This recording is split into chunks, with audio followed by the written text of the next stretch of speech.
Lighthouses were built to guide sailors home, but some of them hold secrets that were never meant to be uncovered. Tonight, we'll explore 3 disturbing stories tied to the sea, tales of strange signals, ghostly figures, and keepers who never truly left their posts. Each account comes from those who swore they lived through it, and once you hear them, you may never look at the ocean the same way again. Stay with me until the end, and if these stories leave you unsettled, don't forget to like the video, share it, and leave your thoughts below. Story 1. The Black Signal. I still remember the first time I heard about the lighthouse out in the frozen waters of Alaska. It wasn't just another assignment. It was one of those places people in the service quietly warned you about without ever giving you details. A lonely tower standing on black rock, surrounded by nothing but snow, ice, and endless wind. The kind of isolation that makes you hear things, or worse, believe them. When the Navy sent me there, they said it was simple maintenance, check the circuits, recalibrate the beacon, and be on my way. But the reports were strange. Local fishermen swore the light had been failing at night, not going dark exactly, but sending out something that wasn't light at all. The first days were routine, the cold biting through every layer of clothing, the machinery old but workable. Yet as midnight crept closer, the atmosphere shifted. The air itself grew heavier, like the sky was pressing down. And then I saw it. Instead of the white beam slicing through the storm, the beacon pulsed with a deep black shimmer, as if the tower was projecting darkness across the waves. It looked wrong, like watching an eclipse through a telescope. Unnatural, impossible, and yet undeniably there. At first I thought it was a trick of the eyes, a shadow cast by the storm. But when I checked my equipment, the radio monitor crackled violently, time 0.95s. The static wasn't random. Beneath it, faint and deliberate, were whispers. Not in English, not in any language I knew, but carried with a rhythm, like chanting from the bottom of the sea. Every time the black signal pulsed, the voices grew sharper, clearer, until I could almost make out my own name within the distortion. That was the moment I realized something out there wasn't broken machinery. It was reaching out, answering in its own way. And whatever it was, it wanted to be heard. It was on the 4th night that everything truly changed. I had set up an old field recorder, just to prove to myself that the voices I'd been hearing weren't in my head. The wind had died down, the air so still it felt like time had paused. Time 0.95s. The beacon pulsed again, that same strange black shimmer slicing through the night. And right on cue, the whispers returned, this time clearer than ever. I sat there, staring at the machine, watching the tape roll. And then it happened. In the middle of the static, a voice spoke. Calm, deliberate, and chillingly precise. It said my name, full name. Then it said the exact date, the time, down to the second. That moment froze me. I hadn't told anyone I was coming. There was no radio signal going out. And yet, whatever this was, it knew who I was. I bolted for the door, only to find it sealed. From the outside, I was alone in the lighthouse, but someone or something had locked me in. The cold wasn't from the wind anymore. It was inside, in the walls, in the floor, in my chest. I remember pounding on the door, screaming, trying to force it open. After that, My memory blurs. They said they found me the next morning. Time wrote 6:5s. Unconscious on the rocks below. The tape recorder had been charred black, melted in places, but the reel was intact, except it was blank. Nothing but silence. I handed in my resignation the following week. Never filed a report, never went back. Some places aren't meant to be fixed. That lighthouse is one of them. Story 2, The Drifting Crew.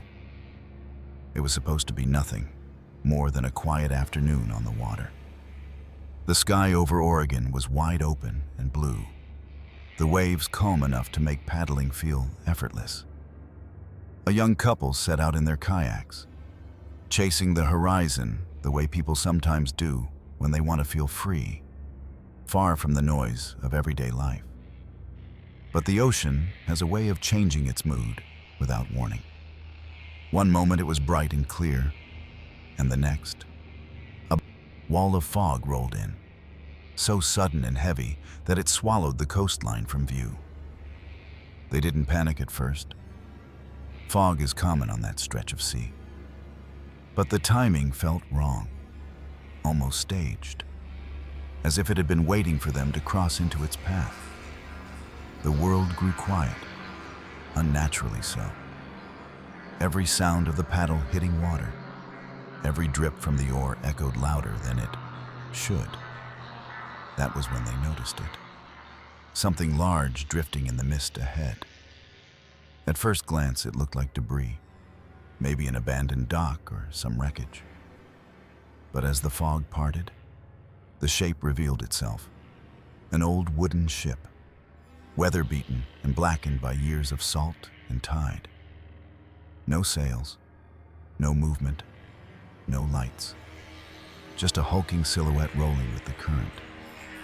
The couple Tadsa exchanged a nervous glance. Out here, finding an unmanned vessel should have been impossible. And yet, the closer they drifted, the more undeniable it became.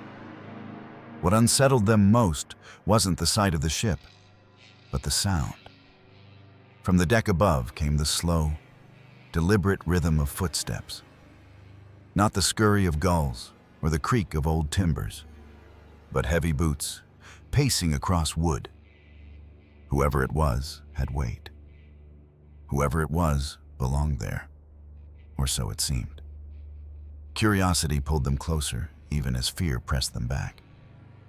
They finally steadied their kayaks near the hull and tilted their heads upward. Through the veil of mist, they saw him. A lone figure, standing perfectly still near the rail. His posture stiff, his arms at his sides. He wore what looked like an old sailor's uniform. Time 6:5s, the kind you'd see in faded black and white photos. But his face was hidden. Wet strands of hair clung across his eyes and mouth, dripping seawater onto the deck. He didn't move. He didn't speak. He simply watched. For a moment, neither of them breathed. Then, as the fog shifted, the figure seemed to lean forward, not walking, not climbing, just tilting, as though the ship itself was bending him closer to the edge. The footsteps resumed, but this time they weren't on the deck above. They were everywhere, inside the hull, across the beams, echoing down corridors that should have been empty. It sounded like an entire crew had come back to life, moving in unison, waiting for something must. That was when the young couple realized the truth. The ship wasn't drifting alone, and if they stayed any longer, they might never make it back to shore. The figure on the deck didn't move for the longest time. He just stood there, hair plastered to his face, the weight of silence pressing down on the couple below. And then, without warning, he raised his arm. Not a wave, time 0.65s. Not a salute, but a slow, deliberate gesture as if beckoning them closer. The motion was stiff, unnatural, like a puppet being pulled by invisible strings. At that exact moment, the silence shattered. From deep within the ship's hull came voices, dozens of them, rising together in eerie unison. It wasn't speech. It was song.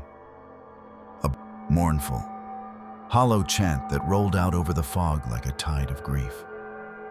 Men's voices, rough and broken, blending into something that sounded less like music and more like a dirge. The couple froze, their paddles hovering uselessly above the water. The sound seemed to come from everywhere: the deck above, the empty corridors, even the sea itself. Panic finally snapped them out of their trance. They turned their kayaks hard, paddling with every ounce of strength. The fog closed in thick around them, but even as they pulled away, the song followed. It grew louder, sharper, until it felt as though the voices were inside their own heads, urging them to stop, to turn back, to surrender to the ship. Neither of them dared to look back at first, afraid of what they might see. When they finally did, the sight made their blood run cold. The ship was gone, not drifting farther out, not fading into the mist, gone completely, as if it had never been there at all. Only the open ocean remained, still and silent, with the fog beginning to lift. They didn't speak for the rest of the paddle bang. Time 0.95s. The rhythm of their oars against the water was the only sound, a desperate beat carrying them back to safety. By the time they reached the shore, the sun had broken through, warm and ordinary, as though nothing had happened. But both of them knew better. Later that night, still shaken, they began searching for answers. Old newspaper clippings, forgotten maritime records, anything they could find. And there it was, buried in history, a wooden merchant vessel that had gone down near the Oregon coast more than 70 years earlier. The entire crew had been lost. No bodies ever recovered, no wreckage ever found. The description of the ship matched exactly, and one faded photograph showed the crew lined up on deck, stiff in their uniform, time 0.65s, faces blurred by age and weather. In the back row stood a man with long, dark hair hanging across his face, staring blankly at the camera. The couple never went kayaking again. Some encounters on the water can't be explained, and some ships, they never stop drifting. Story 3. The Forgotten Keeper. They told him it was just another contract. Nothing unusual, nothing to be afraid of. A half-sunken lighthouse off the coast, forgotten since the early 1900s, waiting to be surveyed before it collapsed completely into the sea. For a man who had spent decades diving among ruins and shipwrecks, it sounded almost routine. Yet the moment he laid eyes on it, he knew this was different. The tower jutted out of the water at a crooked angle, its base swallowed by waves, its upper floors blackened by decades of storms. The air around it felt heavier, charged, as though the ocean itself was holding its breath. He anchored his boat, secured his gear, and went down. Inside the lower level, the sea had claimed everything. Rust ate through beams, and barnacles clung to the walls like parasites. But it was in the basement chamber where unease truly set in. The room was half flooded, silent but for the drip of seawater. Along the brick walls, under the pale beam of his flashlight, he saw them, dozens of handprints. Not painted, not accidental. They were carved deep into the stone, desperate grooves of human fingers digging again and again as if someone, maybe many, had tried to claw their way out. He surfaced with his chest tight, air never feeling so sharp in his lungs. That night, in a temporary shack on shore, he tried to dismiss it. Just erosion, just imagination. But sleep betrayed him. He dreamt of a man sitting at the foot of his B, time 0.65s. Shoulders hunched, clothes soaked through. An old-fashioned sweater, the kind lighthouse keepers once wore against the cold. The man's face was gray and tired, his eyes hollow, but his voice was clear. He leaned close and whispered, "Don't let my fire die." The diver woke in a cold sweat, the echo of those words clinging to him long after. He couldn't shake the feeling that what he had seen in the basement wasn't simply history etched into stone. It was a plea, preserved in brick and water, carried forward through time. Something or someone had been left behind when the world moved on.